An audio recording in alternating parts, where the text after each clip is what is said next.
कब, कैसे और कहाँ गूंजा था वो ऐतिहासिक नारा, तुम मुझे खून दो, मैं तुम्हें आजादी दूंगा।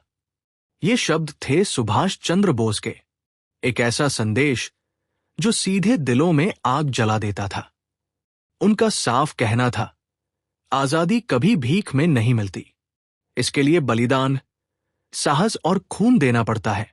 ये सिर्फ एक नारा नहीं था, ये एक क्रांतिकारी पुकार थी जिसने हजारों युवाओं को देश के लिए सब कुछ न्यौछावर करने के लिए प्रेरित कर दिया।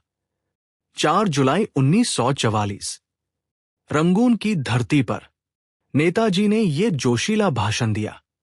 वो संबोधित कर रहे थे आजाद हिंद फौज के वीर सैनिकों और देशवासियों को, और उस समय उनका एक ही लक्ष्य था, ब्रिटिश शासन के खिलाफ सशस्त्र क्रांति को तेज करना। इस नारे ने सैनिकों के मनोबल को कई गुना बढ़ा दिया। देश भर में आजादी की ज्वाला और भी भड़क उठी और नेताजी एक महान क्रांतिकारी नेता के रूप में हर दिल में बस गए। नेताजी सुभाष चंद्र बोस का वो ऐतिहासिक नारा, तुम मुझे खून दो, मैं तुम्हें आजादी दूंगा, आज फिर चर्चा में क्यों है? दरअसल हाल ही में योगी आदित्यनाथ ने बंगाल के चुनावी अभियान के दौरान इस नारे को स्वामी विवेकानंद से जोड़ दिया। बस फिर क्या था? सोशल मीडिया पर बहस और चर्चाओं का तूफान आ गया। लेकिन सच्चाई क्या है? यह अमर नारा किसी और का नहीं, बल्कि सुभाष चंद्र बोस का है। उन्होंने यह नारा साल 1944 में म्यांमार में एक ऐतिहासिक भाषण के दौरान दिया था। 4 जुलाई 1944 बर्मा, आज का म्यांमार में नेताजी आजाद हिंद फौज की एक विशाल रैली को संबोधित कर रहे थे। उस सभा में बड़ी संख्या में वहां रह रहे भारतीय भी शामिल हुए थे। अपने जोशीले भाषण में नेताजी ने न सिर्फ आजादी के लिए बलिदान की बात कही, बल्कि म्यांमार में रह रहे भारतीयों से मदद की अपील भी की। और फिर जो हुआ वो इतिहास बन गया। लोगों ने दिल खोलकर योगदान दिया, किसी ने पैसे दिए, किसी ने अपने गहने तक दान कर दिए। देखते ही देखते आजाद हिंद फौज के लिए धन और समर्थन का अंबार लग गया। ये नारा सिर्फ उस समय की क्रांति का प्रतीक नहीं बना, बल्कि आज भी लोगों के दिलों में वही जोश और देशभक्ति जगाता है। तुम मुझे खून दो, मैं तुम्हें आजादी दूंगा। ये सुभाष चंद्र बोस का सबसे प्रसिद्ध और जोशीला नारा है। लेकिन बहुत कम लोग जानते हैं कि नेताजी का मूल भाषण अंग्रेजी में था। अपने संबोधन में उन्होंने कहा था, friends, my soldiers, let your battle cry be, give me blood and I promise you freedom. इस ऐतिहासिक भाषण को आम लोगों तक पहुंचाने का काम उनके विश्वसनीय सहयोगी आबिद हसन सफरानी करते थे। वो नेताजी के भाषणों का हिंदी उर्दू में अनुवाद करते थे और उसमें ऐसे असरदार शब्द पिरोते थे जो सीधे लोगों के दिलों में उतर जाए। इसी अनुवाद ने इस नारे को और भी ताकतवर बना दिया। जहां शब्द सिर्फ सुने नहीं जाते थे, बल्कि लोगों के खून में जोश बनकर दौड़ने लगते थे। यही वजह है कि यह नारा सिर्फ एक लाइन नहीं, बल्कि आजादी की लड़ाई की सबसे बड़ी पहचान बन गया। जब हालात सबसे मुश्किल थे, तब गूंजा था वो ऐतिहासिक नारा। सुभाष चंद्र बोस ने यह भाषण उस समय दिया जब इम्फाल कोहिमा की लड़ाई में हार के बाद आजाद हिंद फौज को भारी नुकसान हुआ था। सैनिकों का मनोबल गिर चुका था, पैसे और राशन की भारी कमी थी, हर तरफ मुश्किलें ही मुश्किलें थी। ऐसे कठिन समय में नेताजी ने लोगों से सीधी अपील की। उन्होंने कहा, हमने आजादी के लिए एक सेना बनाई है, लेकिन अब हमें ऐसे पुरुषों और महिलाओं की जरूरत है जो हर हालात में, हर संघर्ष में हमारे साथ कदम से कदम मिलाकर चल सके। और फिर उन्होंने वो अमर शब्द कहे, मुझे सिर्फ पैसा नहीं चाहिए, मुझे लोग चाहिए, मुझे खून चाहिए। उन्होंने साफ कर दिया, अगर तुम मुझे अपना खून दोगे तो मैं तुम्हें आजादी दिलाकर रहूंगा। ये सिर्फ जोश भरा नारा नहीं था, ये एक सीधी मांग थी, बलिदान की मांग। यहां खून का मतलब सिर्फ शरीर का खून नहीं था, बल्कि त्याग, अपने पैसे का, अपने आराम का, अपने घर परिवार का, और अगर जरूरत पड़े तो अपनी जान का भी। यही वजह है कि ये नारा आज भी दिलों में आग जला देता है, क्योंकि इसमें सिर्फ शब्द नहीं बल्कि पूरी एक क्रांति की पुकार छुपी है। क्या आप जानते हैं, तुम मुझे खून दो, मैं तुम्हें आजादी दूंगा, ये नारा कैसे बना? आमतौर पर माना जाता है कि सुभाष चंद्र बोस अपने भाषण खुद लिखते थे, लेकिन वो अक्सर उन्हें अंग्रेजी में तैयार करते थे। इन भाषणों को आम जनता तक पहुंचाने और असरदार बनाने का जिम्मा उनके विश्वसनीय सहयोगी आबिद हसन सफरानी के पास होता था। जब नेताजी ने अपने भाषण में अंग्रेजी में कहा, give me blood and I promise you freedom, तो इसका हिंदी अनुवाद किया गया, तुम मुझे खून दो, मैं तुम्हें आजादी दूंगा। ये अनुवाद इतना प्रभावशाली था कि धीरे धीरे मूल अंग्रेजी पंक्ति पीछे छूट गई और ये हिंदी नारा हर दिल की आवाज बन गया।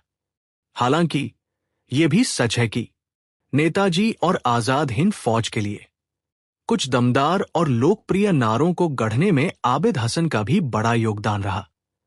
अब सवाल उठता है, नेताजी और आबिद हसन की मुलाकात कैसे हुई? यह कहानी भी किसी फिल्म से कम नहीं। दोनों की पहली मुलाकात जर्मनी में हुई थी। आबिद हसन हैदराबाद के रहने वाले थे और इंजीनियरिंग की पढ़ाई के लिए जर्मनी गए थे।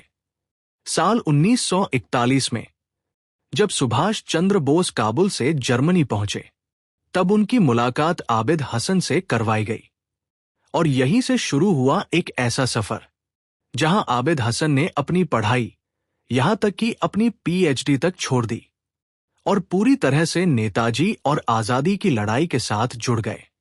ये सिर्फ एक नारे की कहानी नहीं है, ये उन लोगों की कहानी है जिन्होंने शब्दों को हथियार बनाया और देश के लिए सब कुछ न्यौछावर कर दिया। नेताजी के शब्दों को आवाज देने वाला वो शख्स कौन था?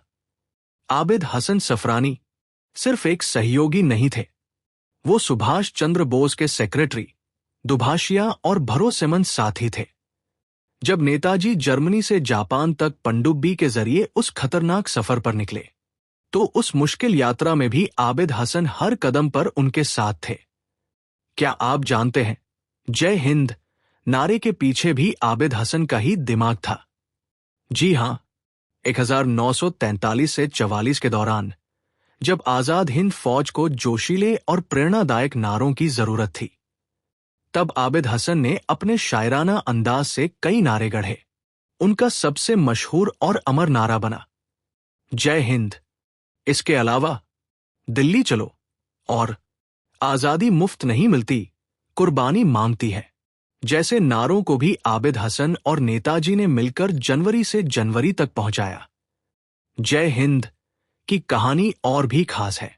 नेताजी चाहते थे कि आजाद हिंद फौज के सैनिक एक दूसरे का अभिवादन किसी धर्म से जुड़े शब्द से नहीं, बल्कि ऐसे शब्द से करें जो पूरे देश को एकता में बांध सके।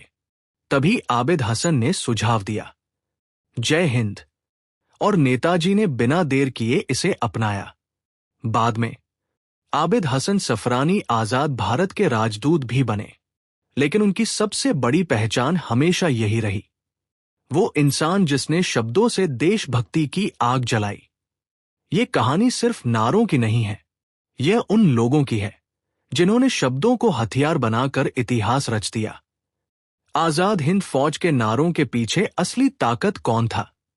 आबिद हसन सफरानी, वो नाम जिसने आजाद हिंद फौज की पूरी शब्दावली और नारों की संस्कृति को आकार दिया। उनकी सबसे बड़ी ताकत थी नेताजी के विचारों को ऐसी हिंदुस्तानी भाषा में ढालना जो सीधे सैनिकों के दिल में उतर जाए और उनके खून में जोश बनकर दौड़ने लगे। क्यों कहा जाता था उन्हें नेताजी का शैडो? आबिद हसन सफरानी सुभाष चंद्र बोस के इतने करीब थे कि लोग उन्हें नेताजी का शैडो यानी साया कहते थे। वो उस्मानिया यूनिवर्सिटी से ग्रेजुएट थे और फिर 1938 में इंजीनियरिंग की पढ़ाई के लिए जर्मनी के ड्रेसडेन टेक्निकल यूनिवर्सिटी चले गए। जब जर्मनी में उनकी मुलाकात नेताजी से हुई, तो एक दिलचस्प बात सामने आई। नेताजी को जर्मन भाषा कम आती थी, लेकिन आबिद हसन जर्मन, अंग्रेजी, उर्दू और हिंदी सभी भाषाओं में निपुण थे। नेताजी ने उन्हें देखते ही कहा, तुम मेरे साथ काम करोगे? और आबिद हसन ने बिना हिचकिचाए हामी भर दी। दोनों के बीच रिश्ता सिर्फ काम का नहीं, एक गहरी समझ का था। खुद आबिद हसन सफरानी ने एक इंटरव्यू में कहा था, नेताजी कहते थे कि मैं उनकी जुबान हूं, और जवाब में आबिद कहते थे, नेताजी आप हिंदुस्तान की जुबान हैं। यह सिर्फ शब्दों का रिश्ता नहीं था, ये एक ऐसी साझेदारी थी जिसने आजादी की लड़ाई को नई आवाज दी, और उन आवाजों ने पूरे देश को जगा दिया। आजादी के बाद आबिद हसन का क्या हुआ? आबिद हसन सफरानी का जीवन आजादी के बाद भी उतना ही सम्मानजनक और प्रेरणादायक रहा। स्वतंत्रता के बाद तत्कालीन प्रधानमंत्री जवाहरलाल नेहरू ने उन्हें भारतीय विदेश सेवा में शामिल किया। उन्होंने कई देशों में भारत के राजदूत और उच्चायुक्त के रूप में सेवा दी। नेहरू भी उनके व्यक्तित्व और योगदान के प्रशंसक थे। विदेश सेवा से सेवानिवृत्त होने के बाद आबिद हसन अपने गृह नगर हैदराबाद लौट आए। क्या स्वामी विवेकानंद ने भी ऐसा कोई नारा दिया था? स्वामी विवेकानंद ने सुभाष चंद्र बोस की तरह सीधे राजनीतिक नारे नहीं दिए थे, क्योंकि उनका समय संगठित स्वतंत्रता आंदोलन से थोड़ा पहले का था।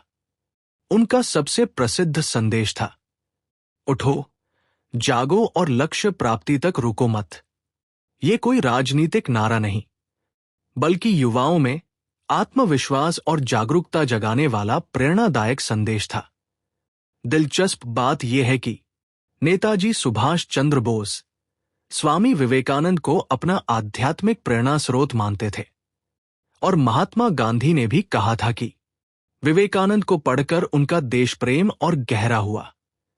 आजादी की लड़ाई के 3 सबसे प्रभावशाली नारे। भारतीय स्वतंत्रता संग्राम में कई जोशीले नारे गूंजे, लेकिन 3 नारे ऐसे हैं जिन्होंने पूरे देश को एकजुट कर दिया। तुम मुझे खून दो, मैं तुम्हें आजादी दूंगा। सुभाष चंद्र बोस, करो या मरो। महात्मा गांधी, इंकलाब जिंदाबाद। भगत सिंह। ये नारे सिर्फ शब्द नहीं थे, ये उस दौर की आवाज थे जिन्होंने पूरे देश में आजादी की आग जला दी। आजादी की लड़ाई के वो नारे जिन्होंने पूरे देश को एकजुट कर दिया। जय हिंद। रचयिता आबिद हसन सफरानी। इस नारे को सुभाष चंद्र बोस ने आजाद हिंद फौज के माध्यम से जनवरी तक पहुंचाया। यह सिर्फ एक नारा नहीं था, बल्कि स्वतंत्र भारत का पहला राष्ट्रीय अभिवादन बन गया। इसमें न कोई धर्म था, न कोई क्षेत्र, इसलिए यह हर भारतीय को एक सूत्र में बांधने में सफल रहा। आज भी भारतीय सेना और सरकारी प्रोटोकॉल में जय हिंद गर्व के साथ बोला जाता है। इंकलाब जिंदाबाद। रचयिता हसरत मोहानी। इस नारे को भगत सिंह और उनके साथियों ने नई पहचान दी। 1920 के दशक के अंत में यह नारा वंदे मातरम के साथ युवाओं की जुबान पर छा गया। जब भगत सिंह और बटुकेश्वर दत्त ने असेंबली में बम फेंकने के बाद ये नारा लगाया, तो ये क्रांति की सबसे बुलंद आवाज बन गया। अंग्रेजों भारत छोड़ो और करो या मरो। रचयिता शांति कुमार मशरूवाला। और इसे बुलंद किया महात्मा गांधी। साल 1942 में भारत छोड़ो आंदोलन के दौरान गांधी जी ने जब करो या मरो का आह्वान किया, तो पूरे देश में एक नई ऊर्जा और संकल्प की लहर दौड़ गई। ये नारा इस बात का प्रतीक बन गया कि अब भारतवासी आजादी से कम किसी भी चीज पर समझौता नहीं करेंगे। ये नारे सिर्फ शब्द नहीं थे, ये उस दौर की आत्मा थे जिन्होंने पूरे देश में आजादी की ज्वाला भड़का दी।